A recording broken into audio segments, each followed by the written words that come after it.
Donc, les conditions ne me semblent pas réunies. Trop de risques de contentieux, trop d'attentes donc pour un département qui souffre structurellement d'un manque d'eau.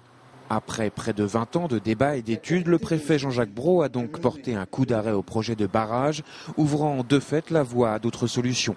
Faudrait-il continuer à perdre du temps, de l'argent et continuer à foncer dans le mur? Je réponds non.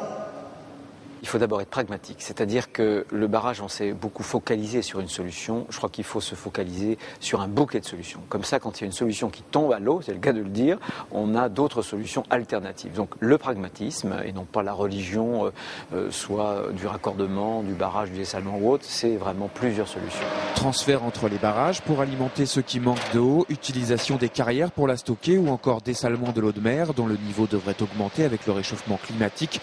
Toutes les pistes doivent être explorées, estime le Conseil général. Peut mieux faire, argue pour sa part l'opposition qui insiste sur le raccordement avec la Loire. Il est évident qu'il faut aller chercher tout un ensemble de solutions qui passent par l'économie. La recherche en eau souterraine qui j'estime est sous-estimée dans le rapport du président de Bordeaux, je pense qu'on peut aller plus loin, dans la solidarité mais dans tous les sens, de tous les sens et avec la Loire-Atlantique parce que je pense que notre bassin versant, c'est la Loire, et comme toutes les villes, tous les territoires irrigués par la Loire, il y a une grande partie de l'alimentation en eau potable qui est, même pour recharger les nappes phréatiques d'ailleurs, qui est utilisée par la Loire en période de hautes eaux. Donc il faut aller plus loin.